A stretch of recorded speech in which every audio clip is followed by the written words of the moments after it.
I'm Molly White, and you're listening to the audio feed for the Citation Needed newsletter.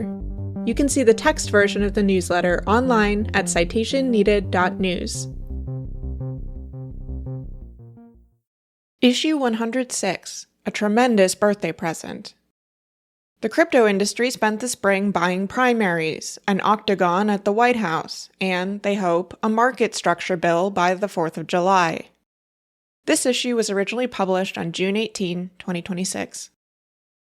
I was hard at work building Tech Influence Watch, my campaign finance tracker that helps you follow how the cryptocurrency and artificial intelligence industries are influencing politics, hence the slightly longer gap between recap issues. The industry spending didn't slow down in the meantime. If anything, it's ramped up as more states held their primaries, and crypto-related Trump corruption and legislative maneuvering has continued apace.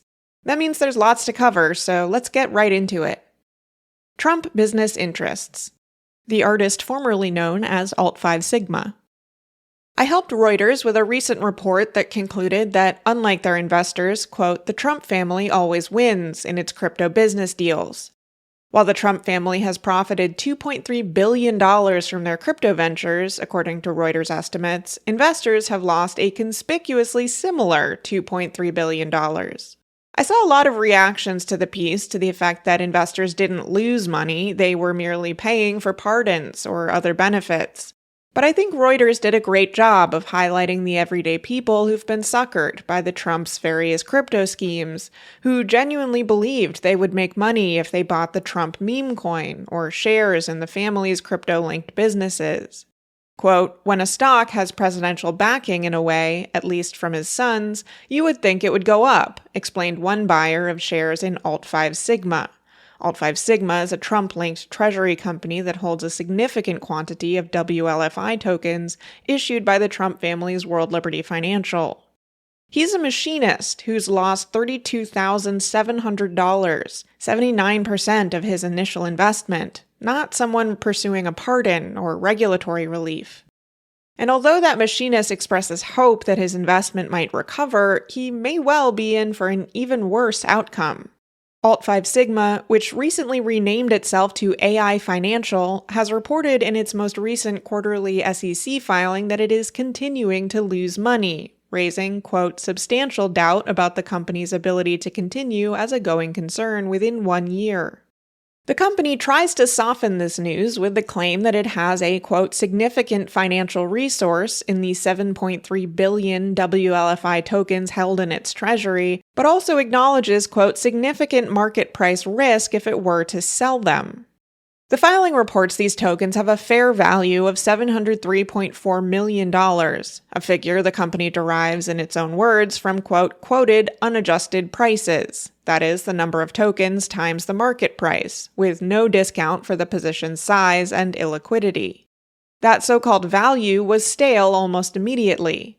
In a June 10 disclosure, the company valued the same holdings at roughly $380 million, having lost more than $300 million in paper value in just 10 weeks. Even that figure overstates what a sale could fetch, because a company in distress holding a fire sale on tokens issued by a related company is practically guaranteed to crash the token price.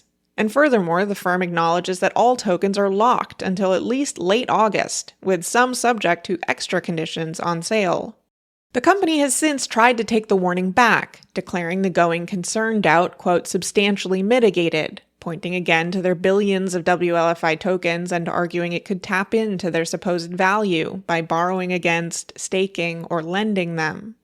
But so far, the only time the company has actually borrowed against its WLFI holdings AI Financial has actually borrowed against its WLFI holdings, the lender was World Liberty, lending its related company cash against tokens they had issued. It's not clear who else might be willing to lend a struggling company cash against illiquid tokens that have steadily declined in price. What's striking about the June walkback is what's changed since the Q1 filing. The company has raised no new capital and reversed none of its losses. In fact, the most significant change during the period in which the company suddenly became more confident about its financial position is that the WLFI token price has continued to fall, losing more than 40% of its value. The going concern doubt appeared in a quarterly report certified by executives under penalty of law and subject to auditor review, whereas the statement that the concern had been mitigated came in a press release that the company, quote, furnished to the SEC, a designation that shields it from the liability that comes along with filings like the Q1 report. Crypto bloodbath. Another Trumpian birthday party spectacle, or celebration of America, enjoyed lavish crypto sponsorship.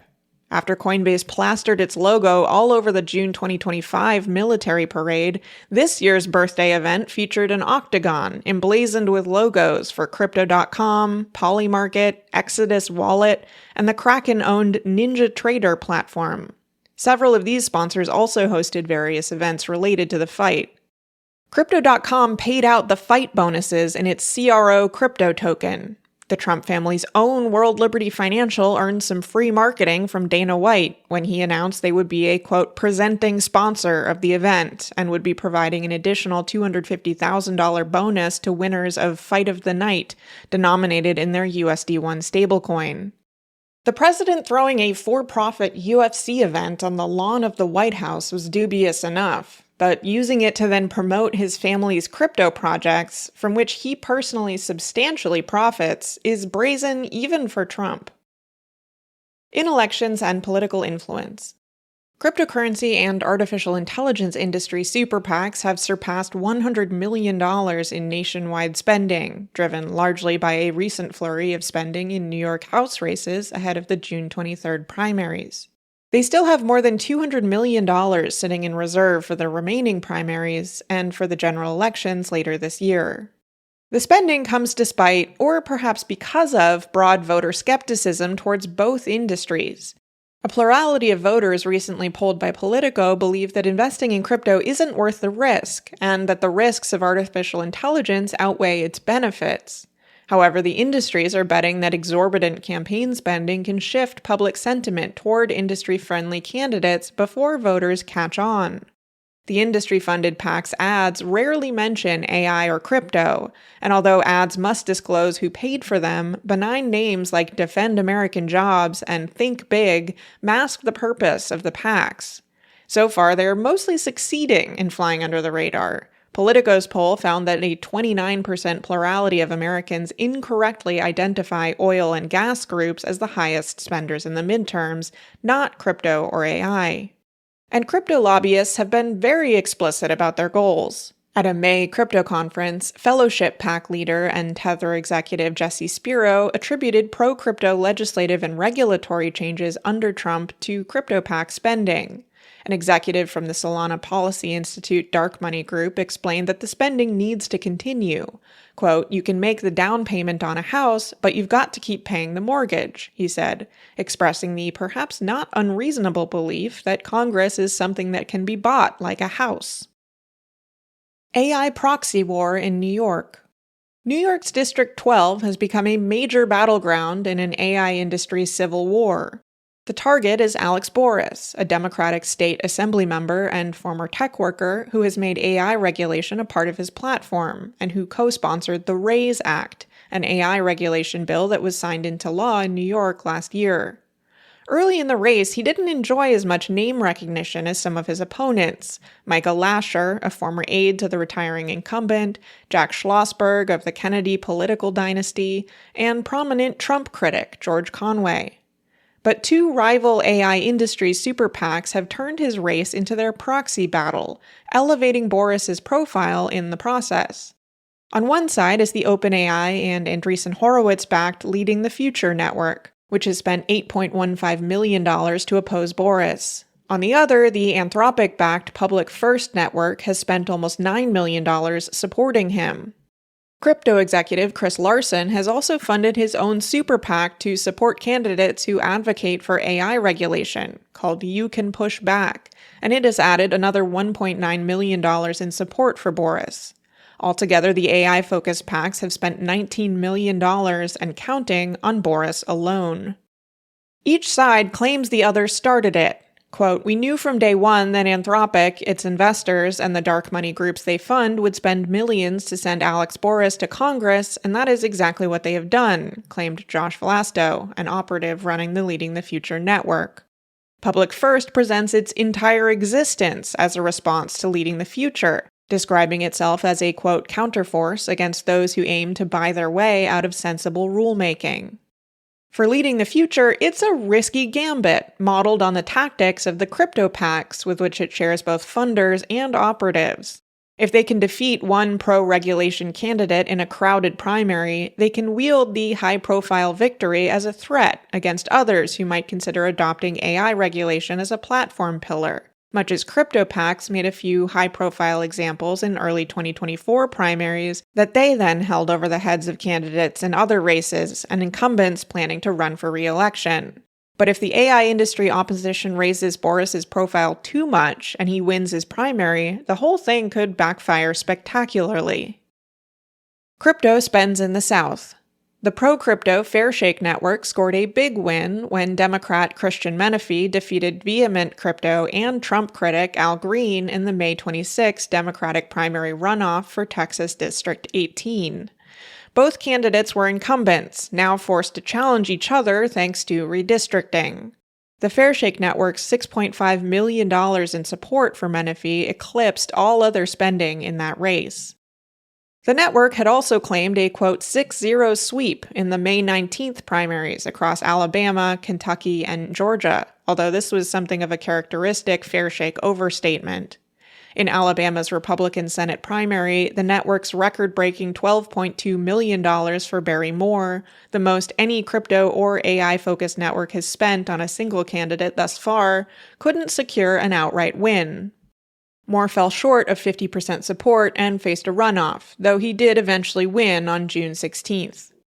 Another combined $680,000 came from the Cantor Fitzgerald-funded and Tether-linked Fellowship pro-crypto PAC and the Andreessen and OpenAI-backed Leading the Future AI PAC network.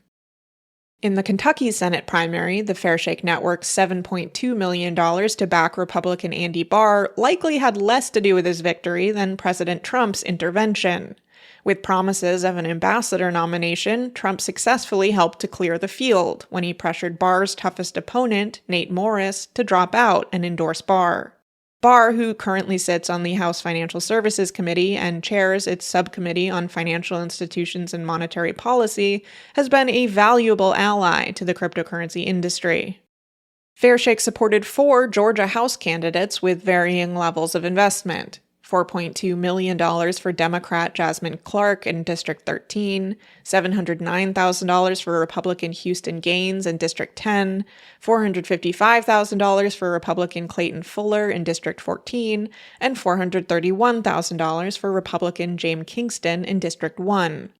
All 4 won their primaries, though Fuller, who had won the District 14 special election just 3 months earlier, was already a shoo-in. In the 3 races backing Republicans, the Leading the Future AI-focused PAC network joined Fairshake's efforts. The 2 networks appear together often, which is not tremendously surprising given they share significant backing from Andreessen Horowitz, and longtime Fairshake spokesman Josh Vlasto is a strategist for Leading the Future. June primaries. June brought the California primaries, where crypto spent across 9 House races, exclusively supporting Democrats.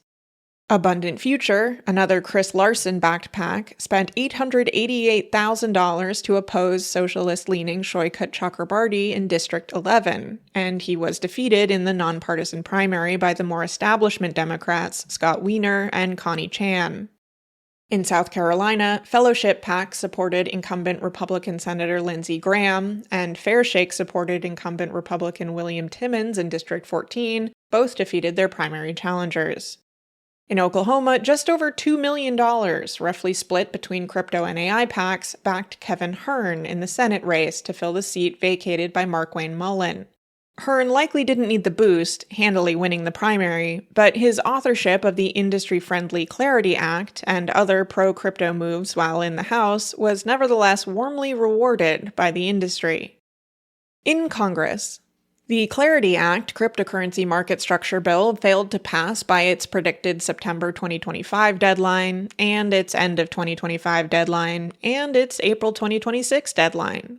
At the beginning of the year, we began hearing worried estimates of how soon the bill would need to pass before all hope was lost of it getting through under this Congress. In March, Senator Bernie Moreno, a Republican from Ohio, warned, quote, "If we don't get the Clarity Act passed by May, digital asset legislation will not pass for the foreseeable future." Well, here we are, sailing through June and toward the new deadline of July 4th, set by Patrick Witt of the President's Council of Advisors for Digital Assets, based apparently on the fact that he believes it would be, quote, "a tremendous birthday present for America." Senator Kirsten Gillibrand, a Democrat from New York, has provided a separate estimate of early August. There was a flurry of excitement in the crypto industry in mid-May when the bill finally emerged out of Senate banking after months of negotiations, despite objections from Democrats and banking lobbyists. The vote passed 15-9 with the support of all committee Republicans and 2 Democrats, Ruben Gallego from Arizona and Angela Alsobrooks from Maryland. Both Democrats voted in favor of the bill despite previously pledging not to, unless ethics language was added to limit President Trump's crypto involvement. It wasn't. Both have since suggested they now might not cast their final votes for the bill without such ethics language, though they have not shown their word to be very good thus far. Crypto is pushing hard to rush the bill through before midterms potentially change the balance of power in Congress, and Coinbase's Stand With Crypto advocacy group penned a letter on June 7 on behalf of dozens of crypto firms, pressing senators to bring the bill to a floor vote. Pressure is also coming from within the government, with Treasury Secretary Scott Bessent also urging senators to support the bill. But despite getting past the Senate banking hurdle, the bill doesn't seem all that much closer to being signed into law. Good news, in my view, for an industry-written bill devoid of consumer protections and office holder ethics requirements, largely aimed at deregulating the crypto sector. Conflict of interest, corruption, and self-dealing concerns continue to pile up around the president, such as his controversial settlement with himself in a lawsuit against the IRS, a resolution that prevents the IRS from auditing Trump's or his family members' tax returns, and, as yet unsuccessfully, attempts to establish a $1.8 billion so-called anti-weaponization fund. As the pile of corrupt deals and crypto-related quid pro quos grows larger, pressure mounts on Congress to add anti-corruption language to the bill, against the wishes of Republicans who are perfectly willing to battle over such provisions behind closed doors, but would rather not be seen publicly voting to enable Trump's self-dealing to continue. There's also been a growing rift between Trump and Senate Republicans, particularly during recent budget reconciliation negotiations, where some Republican senators supported amendments to block Trump's ballroom project or his anti-weaponization fund. And as more states hold their primaries each week, we may see more Republican incumbents like Bill Cassidy and John Cornyn lose their primaries and, along with their chances of re-election, their imperative to vote in lockstep with Trump's agenda. There's also the scheduling issue. Crypto reporter Eleanor Tourette pointed out in her recent newsletter that there simply isn't enough time for the bill to pass by Witt's July 4 target. The Senate is only in session for 5 more days between now and then. As Tourette explains, quote, "To make that timeline work, the Senate would first need to merge the Banking and Agriculture Committee texts, secure the 60 votes needed to invoke cloture on the motion to proceed, achieve closure on a manager's amendment, adopt that amendment, and pass the legislation. The House, which is out this week, would then need to approve the Senate's changes and pass the bill again before it could be sent to President Trump's desk for signature. And all of that would need to happen with multiple contentious negotiations left to resolve. The senators hoping the bill could pass the full Senate by the August recess have another 20 days or so in session to avail themselves of, but those days are shared with other pressing legislative priorities, such as renewing the lapsed Section 702 of the Foreign Intelligence Surveillance Act, which Trump has demanded Senate Republicans link to his similarly controversial SAVE Act voter suppression bill. And if the August recess arrives before the bill passes, its prospects grow far more dire. In regulators, CFTC. The New York Times has published an extensive investigation into the Commodity Futures Trading Commission's handling of Polymarket, Crypto.com, and Gemini, 3 companies with extensive ties to President Trump and his family. 1789 Capital, a venture firm partly owned by Donald Trump Jr., made an 8-figure investment into Polymarket last year, with Trump Jr. joining its advisory board. Crypto.com has been a Trump campaign mega donor and has a long list of business partnerships with President Trump's Trump Media and Technology Group, the parent company of Truth Social. Gemini and its founders, the Winklevoss twins, are also major Trump donors and are investors in the Trump Sons' American Bitcoin firm. Both Polymarket and Crypto.com were prominent sponsors of Trump's recent UFC event at the White House. According to The Times, when senior officials at the CFTC raised concerns about fairness, fraud protections, and adequate agency review, then acting CFTC Chair Caroline Pham and her senior counsel, Brigitte Wiles, stepped in to clear the hurdles from the crypto companies' paths. At least 5 officials who raised concerns like these or enforced laws pertaining to crypto were placed under investigation and put on leave. According to The Times, quote, current and former agency staffers said in interviews that the commission's workforce took away a clear message: don't cause trouble for these industries. Pham is no longer at the CFTC, having stepped down shortly after her replacement was appointed to immediately take a job at MoonPay, a Trump-linked company that handles the cash-to-crypto conversion for Polymarket. Wiles also resigned from the CFTC several months later to take a job with Gemini Titan, the prediction market arm of Gemini, whose application was prematurely approved after an abnormal intervention by Wiles herself. But although Pham and Wiles are no longer at the CFTC to fast-track prediction market applications, the industry still has a strong ally in the agency's new and only commissioner, Mike Selig. Under Selig's direction, the CFTC has sued several states that have attempted to enforce gambling regulations against prediction market firms. And although there have been several high-profile allegations of insider trading on Polymarket and other prediction market platforms, Selig's CFTC has gone after the traders but not the companies, which have a responsibility to police traders and, in Polymarket's case, prohibit U.S. traders entirely. The widespread use of Polymarket by Americans is an open secret, and a recent study estimates that about 1/3 of trading on the platform comes from U.S. customers. The CFTC has also approved Kalshi and Coinbase to offer crypto perpetual futures, often abbreviated to perps, which are a type of derivative that never expires.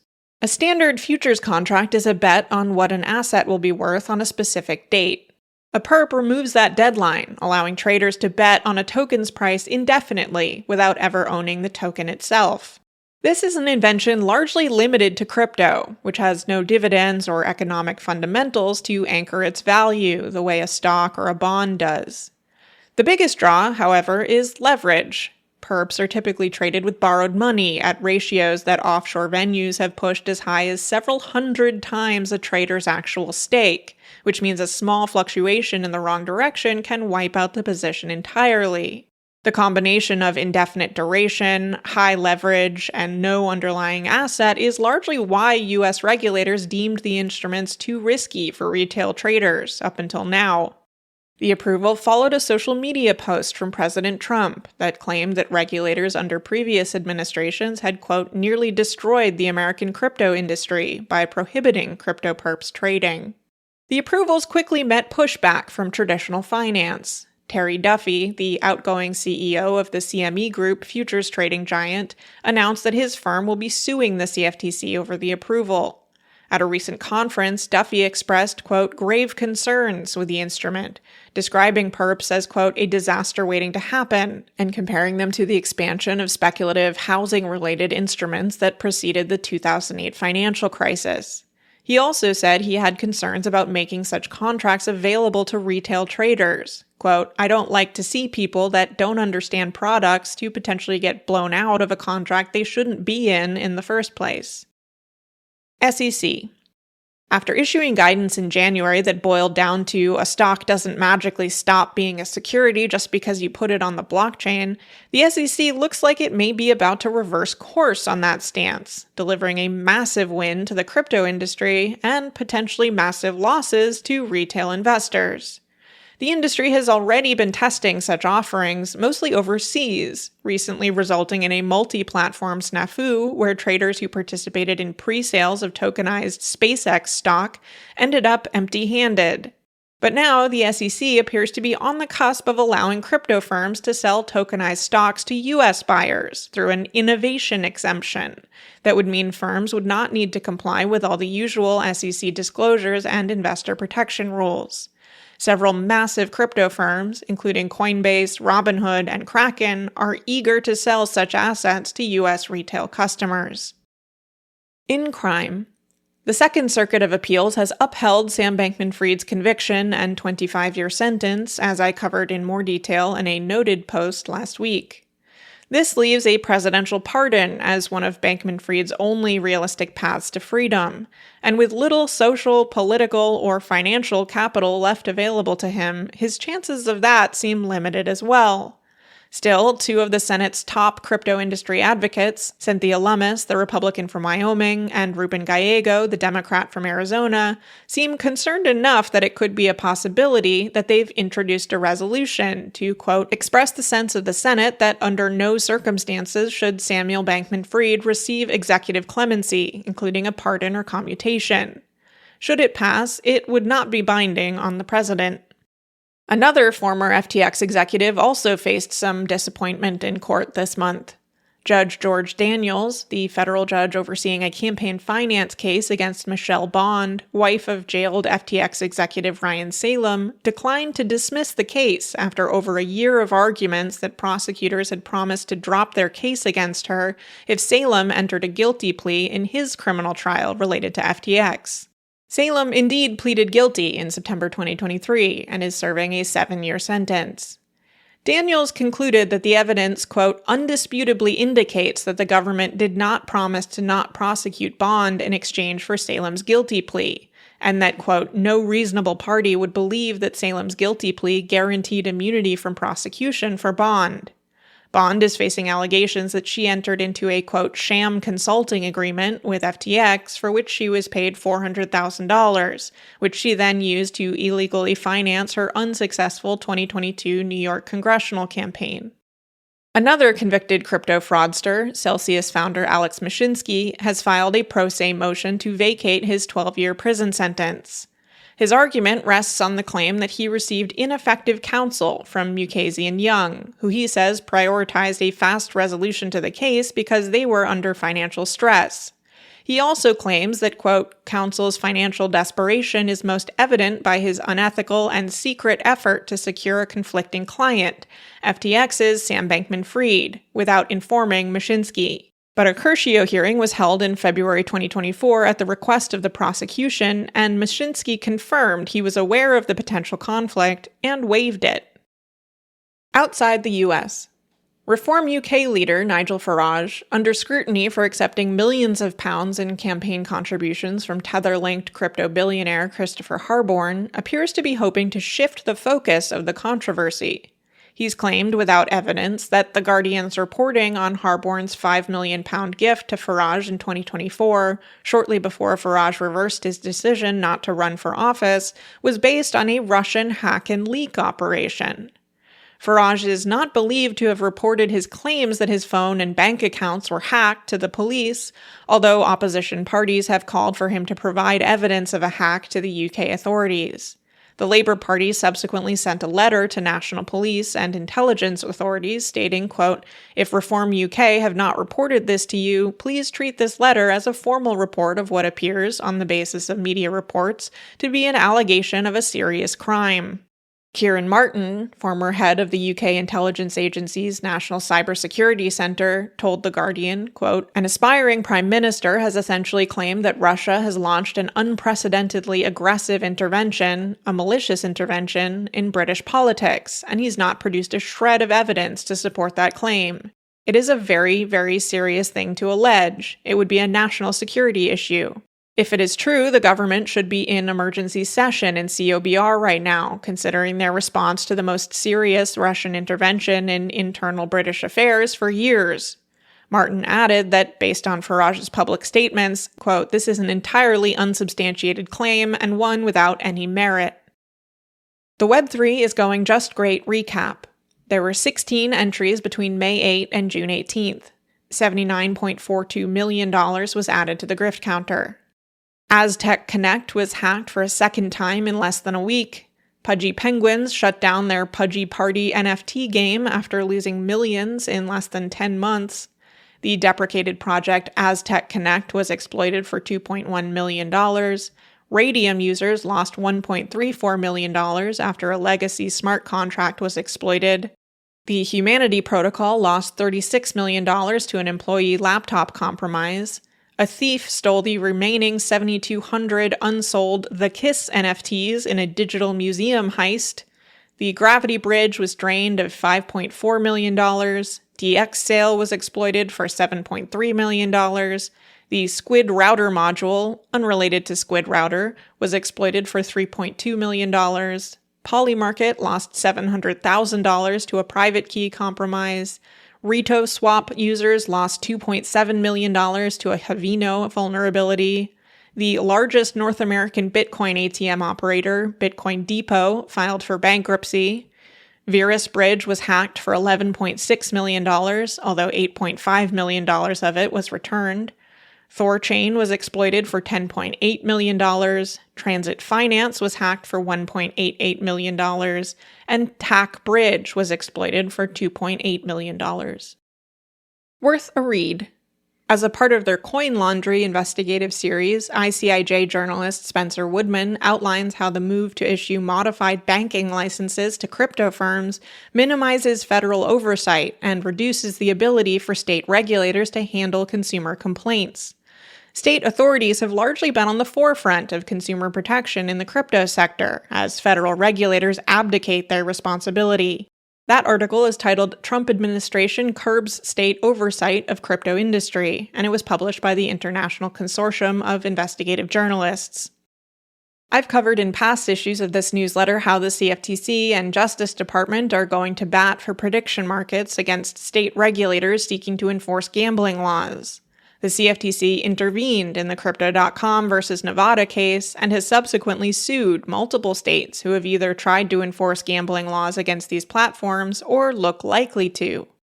This is particularly troubling given the Trump family's close ties to the prediction market sector, as I described in the regulatory section of this issue. Now we're seeing similar intervention on behalf of AI companies, namely xAI, a company owned by Elon Musk, the largest donor to Trump's 2024 campaign. Wired has an article titled "DOJ Lawyers Argue xAI is Vital for National Security in NAACP Lawsuit." In the news, I'm quoted in Greg Ipps' recent Wall Street Journal piece about stablecoins, where he opines that stablecoins are similar to private money issued in the 19th century during the free banking era. The proliferation of stablecoins, he writes, bears, quote, the risk that this could lead to financial crisis, much like some past experiments with private money. That article is titled "Stablecoins Are Private Money. That's Why They're a Risk to the Economy." I went on Posting Through It, hosted by Jared Holt and Michael Edison Hayden, to talk about the cryptocurrency industry's massive spending on the midterm elections and how the president is getting rich off crypto. That episode is number 114, and it's titled "All My Apes Gone to DC." I joined Tonantzin Carmona on Dave Troy's podcast to discuss where crypto stands after more than a year under the Trump administration, where it's headed, and what the crypto industry is doing to try to shape the future of crypto to their agenda. That episode is titled "Crypto is Interested in You" with Molly White and Tonantzin Carmona, and it's on the podcast Dave Troy Presents. Tech Influence Watch earned a shout-out in The Verge's Regulator newsletter and in Gothamist, where I spoke about the proxy war between AI super PACs for a piece titled "How Big AI Money is Shaping the Marquee Manhattan Congressional Primary." That's all for now, folks. Until next time, this has been Molly White. Thanks for listening to this issue of the Citation Needed newsletter. If you would like to support my work with a free or pay-what-you-want subscription to the Citation Needed newsletter, or if you would like to receive these issues in your email, go to citationneeded.news/sign-up. If you enjoyed the podcast version of this episode, please consider leaving a rating or review in your podcast player of choice.